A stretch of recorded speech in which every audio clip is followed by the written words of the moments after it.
Hello, everyone. Thank you so much for joining us this evening. Welcome to our parent hour for tonight. And tonight we'll be discussing renewing the FAFSA and financial aid for the upcoming year.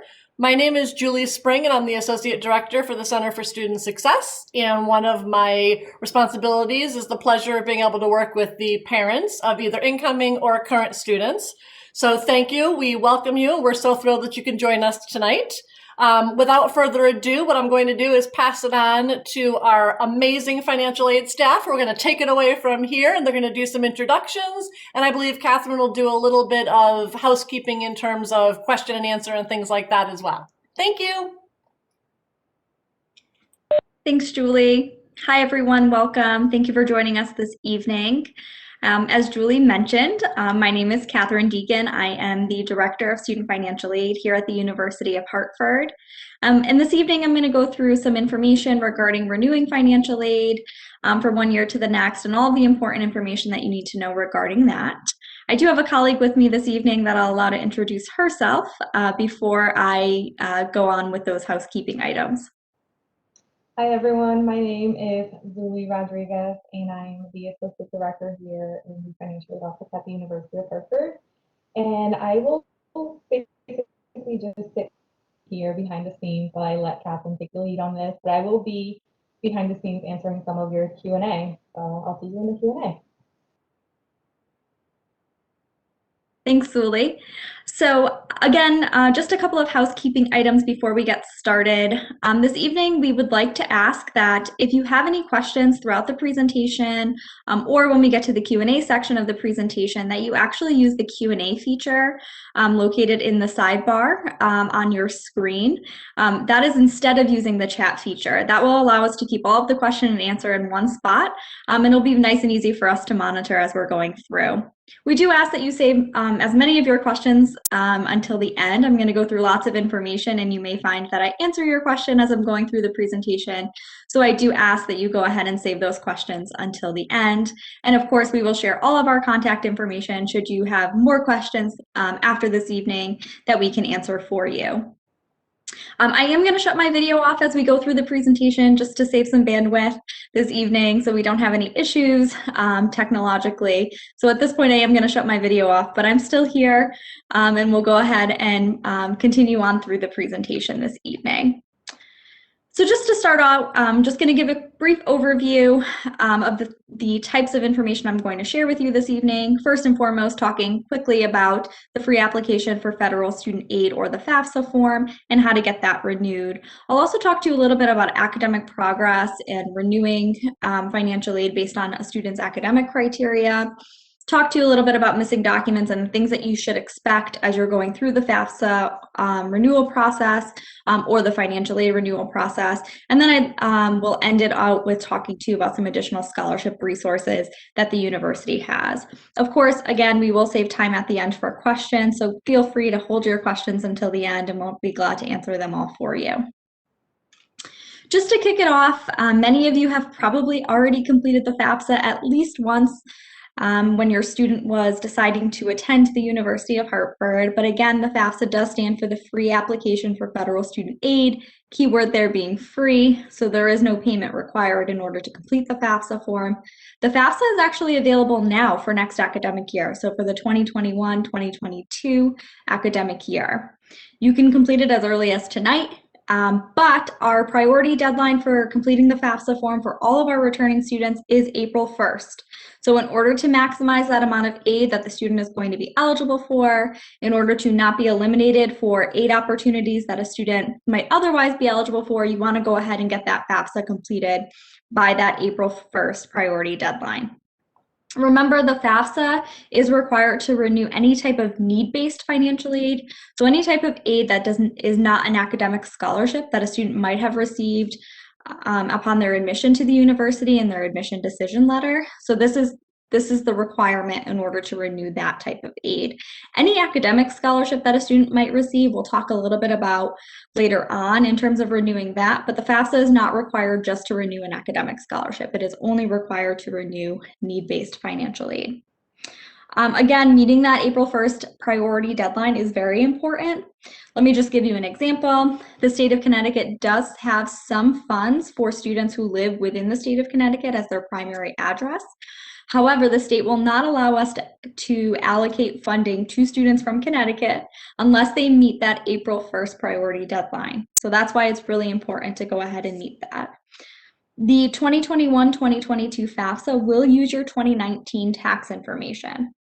Many of you joining us this evening might be thinking, well, my 2019 tax information reflects a completely different financial circumstance than my 2020 or even at this point, your 2021 financial situation. And so we will help walk you through what to do about that, but always complete the FAFSA using the correct tax year, which is your 2019 taxes.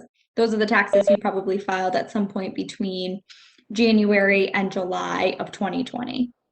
Catherine, can I interrupt you for one quick second? I apologize. Sure. Can we just ask that anyone who's on the call, if somebody could just pop into the Q&A real quick and just let us know that they can hear us okay and see the presentation effectively. That was my bad. I apologize. We always like to make sure that everybody has clear communication. Thank you. Thank you.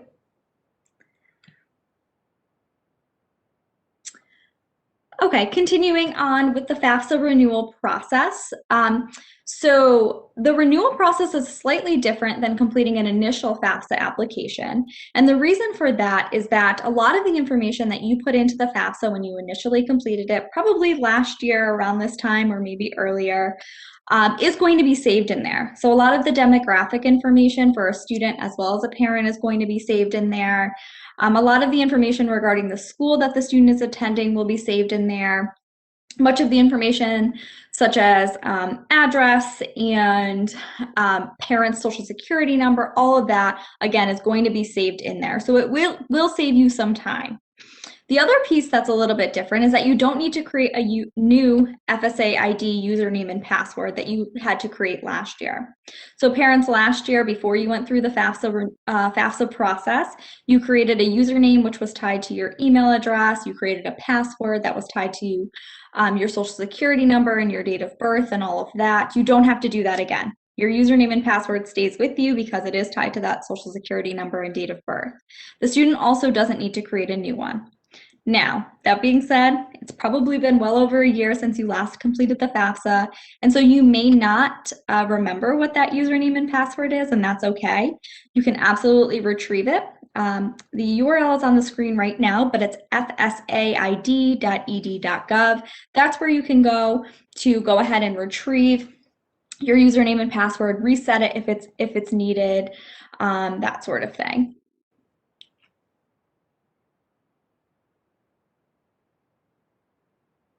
Okay, so just continuing on in regards to the FSA ID information, again, the URL is on the screen.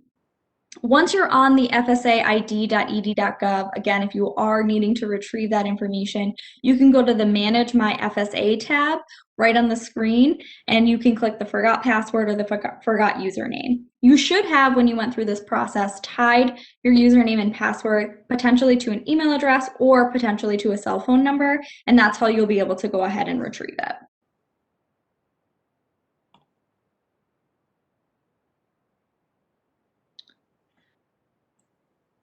So once you've completed the FAFSA and gone through the renewal process, we will review those FAFSA results and send the student a new financial aid award letter.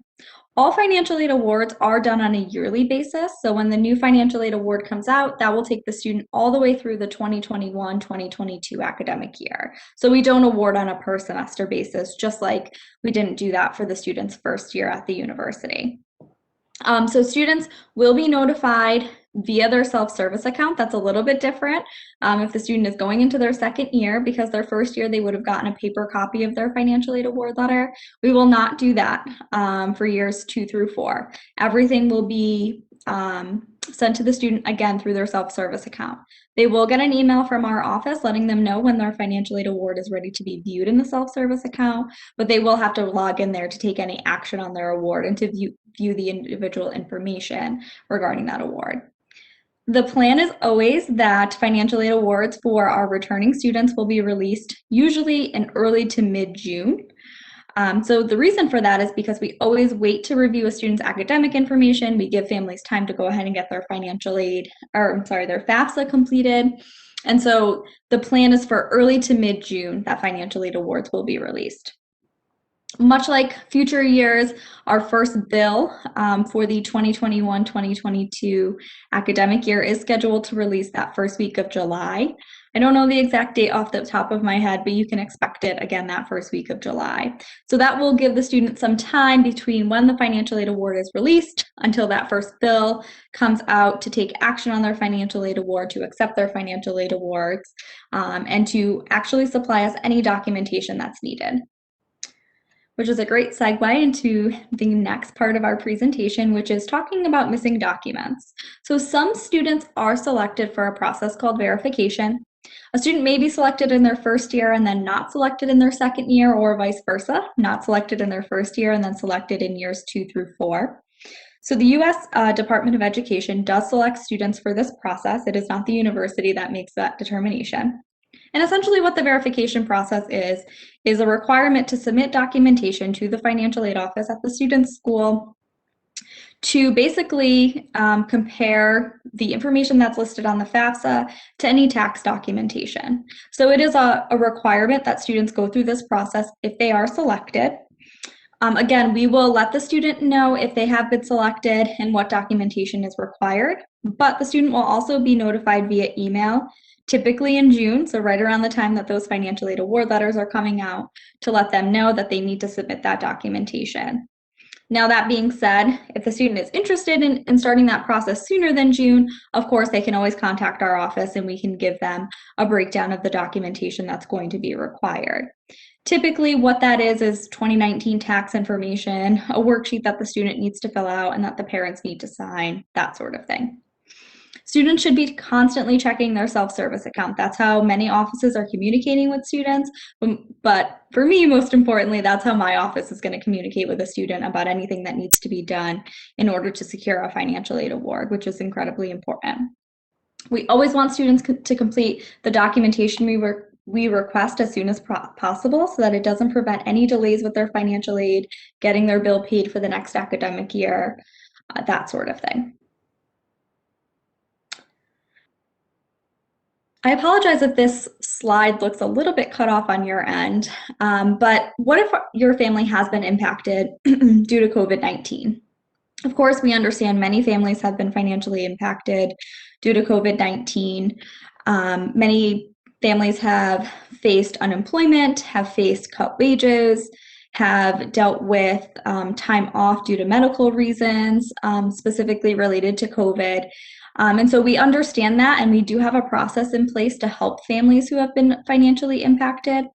As I mentioned earlier, the 2021-2022 FAFSA form is going to be using your 2019 tax information, and you will always complete the FAFSA form using the correct tax year. So we will never tell you not to do that or to make estimates about what your income actually looks like. So complete the FAFSA using that 2019 tax information, and then we ask families to contact our office. As part of that contact, we will ask the family to write a narrative explaining what the change in family financial circumstance has been. Now, again, that might be unemployment, that might be lost wages, that might be, a job loss that, the parent isn't collecting unemployment. There could be so many different things. So we do ask that the family kind of start that process by just writing a narrative to explain when the change happened, give us as much detail as possible, give us some estimated information about how much income loss there may have been, and then we will take the student or the parent through the rest of the process. Now, in many cases, we're going to request additional information. So if you're thinking you might want to appeal the financial aid or make a change based on, again, that job loss, we would request additional information such as unemployment documentation, a letter from an employer showing last date of work, maybe some year-to-date wages, lots of different items. So again, let us walk you through the process, contact our office, and we're happy to do that. we are going to evaluate based on whatever information that you've sent in to us, whether or not it makes sense for our office directly to make changes to the FAFSA form to secure some additional need-based financial aid. So we're not asking you to do that. We're going to take care of that on our end based on whatever documentation we request from you. So again, we're here for you. We're happy to help walk you through that process. We understand that many families have been impacted, and so definitely reach out to us. Another piece of the financial aid renewal process that's incredibly important for families to know about is what we call satisfactory academic progress. If you've attended one of my parent hours before, you've probably heard me talk about this before. Satisfactory academic progress is basically a requirement for students to meet in order to renew financial aid from year to year, but also to ensure that they're progressing towards their degree. And so academic progress is a measure of two important factors. The first is a cumulative grade point average, and that's really going to be dependent upon the student's degree program or their major. But generally speaking, the absolute minimum academic progress requirement by college is usually between a 1.8 and a 2.0. Again, some programs do have higher requirements. So if students are not sure about what their minimum GPA requirement is for their program, they should get in contact with either their first year advisor or their faculty advisor, and they can definitely give them some more information about that. Another factor that is reviewed through the academic progress process is a successful completion of credits. So each student is required to complete for most degree programs between 24 and 28 credits per academic year. Again, that is going to vary by degree program. So if students are not sure how many credits they need to complete per academic year, then they should definitely get in contact with their first year or faculty advisor for more information about that. Now, what this means is that at the end of the spring semester, the financial aid office is going to review to make sure that students have met these two factors. If they have not met these two factors, they are going to be notified that their financial aid will not be renewed for the following academic year. Of course, we do give students an opportunity to take summer classes to either boost their cumulative grade point average or to successfully complete some additional credits before their financial aid is removed for the following academic year. So again, our office is going to reach out to let the student know. The student should be looking at their email, but we'll also send a letter home as well. But the first kind of contact point that we're going to make with students regarding this is going to be at the end of May, and again, it's going to be via email. If the student is worried about where they're standing in terms of grade point average or successful completion of credits coming out of fall, they should contact their advisor, get the help they need, use our resources on campus to help them get back into a good point so that by the end of the spring semester, they aren't in danger of losing their financial aid.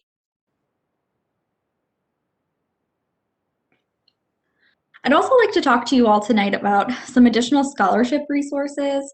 So the University of Hartford does have a number of donor-funded scholarships, and we have a new student portal that's actually going to be released this summer. So you're kind of getting the first glimpse at it or the first mention of it this evening. So our new scholarship portal, again, is going to be released to the University of Hartford website later this semester and into the early summer. Many of the scholarships awarded are based on need and are based on merit. And so we will, again, be sending information out to students, both via email, through the University of Hartford portal U-Notes. So we'll be sending lots of information about that. The intent is that we will be opening applications in June of 2021. So students will be able to go into the portal and actually apply for these donor-based scholarships so that they will be matched up with a donor-based scholarship that they meet the criteria for. Of course, we don't have enough scholarships to give every student something. So students want to get in there early and go ahead and get that application completed early. So again, be on the lookout for that. It hasn't been released yet, but it is coming. And we will be detailing more information to students about how to apply and how to log into that portal. Some students may already be in the portal because they may have received a donor-funded scholarship for this year, and we would have directed them to the portal to complete their thank you note, but students weren't able to search for scholarships in there before this year. So we will be, again, working on that for the next academic year. That was a lot of information in a short amount of time, but I think that I gave you a really great overview of the, or I should say a high-level overview of the financial aid renewal process. We are happy to answer questions. On the screen right now is our contact information. So you will see the financial aid contact information, but I did also include our Center for Student Success and our Bursar's office, which can help you with general financial aid, billing, and academic progress issues. So definitely get in contact with any of us if you have further questions after this evening.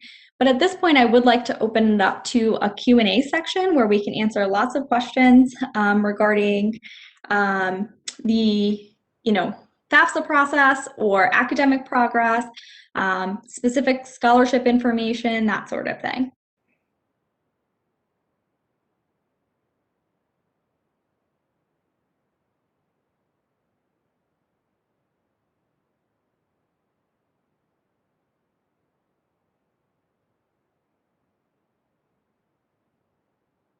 I cannot imagine that I did such a great job that nobody has any questions. So again, this is your opportunity to share or to ask us any questions that you may have.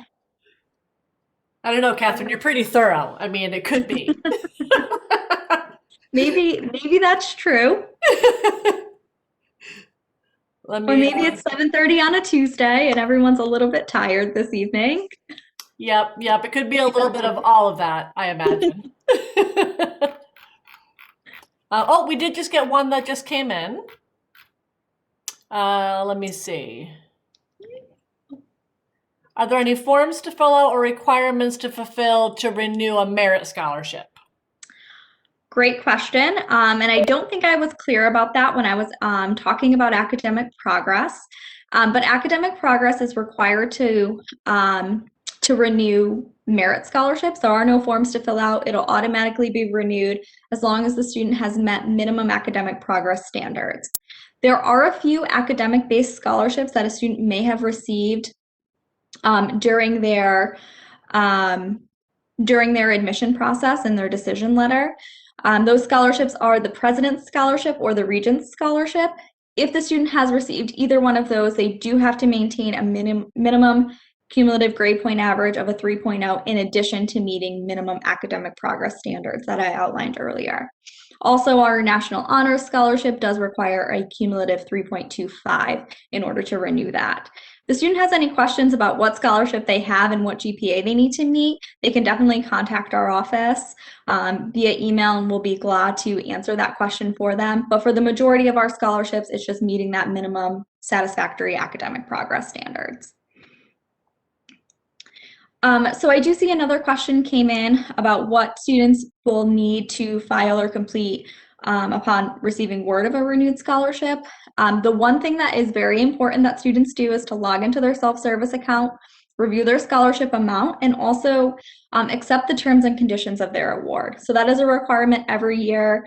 They will be notified via email to go ahead and do that. But basically, the terms and conditions of their award explains all of the things that I mentioned about academic progress, about completing a FAFSA from year to year, that sort of thing. So that is the one requirement specifically for a merit-based scholarship that students will need to do in self-service. Otherwise, it's automatically renewed. In terms of the Heart the Heart Talent Award or the Heart Performing Arts Scholarship, you do need to have a higher GPA. That higher GPA is a cumulative 2.75 in overall in the university, or at least a minimum 3.0 in courses specific to Heart. We can go over that more in depth with the student if they contact our office and explain how that process works. But essentially, the student at least needs to have a minimum 2.75 in order to renew that award, in addition to continuing in their Heart courses. So I hope that answers that question.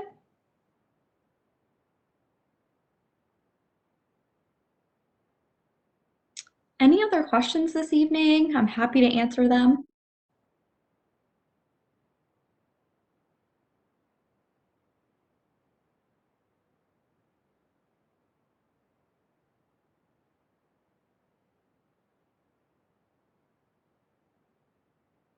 Again, any final questions that I can answer this evening?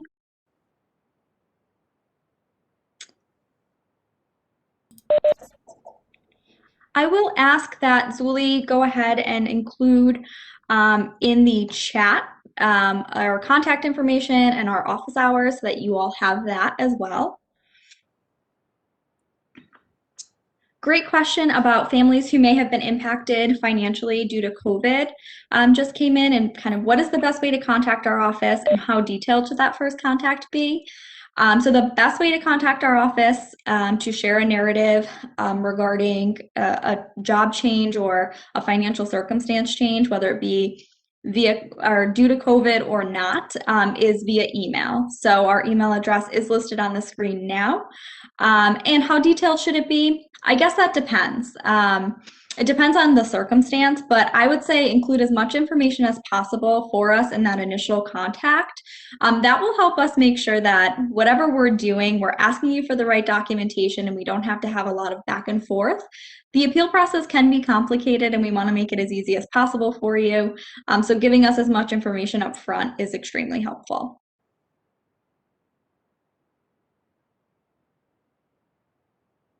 Any final questions this evening?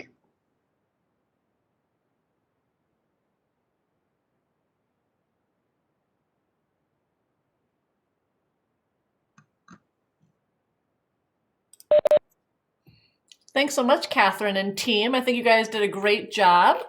Let me just check one more time. I do see one final question. Yep, one more. And that is, if there's a reduction in family income that's not COVID related, the process is exactly the same.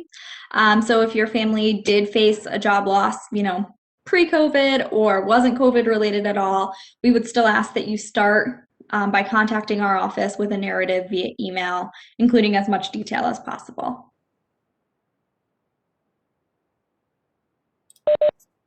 Excellent.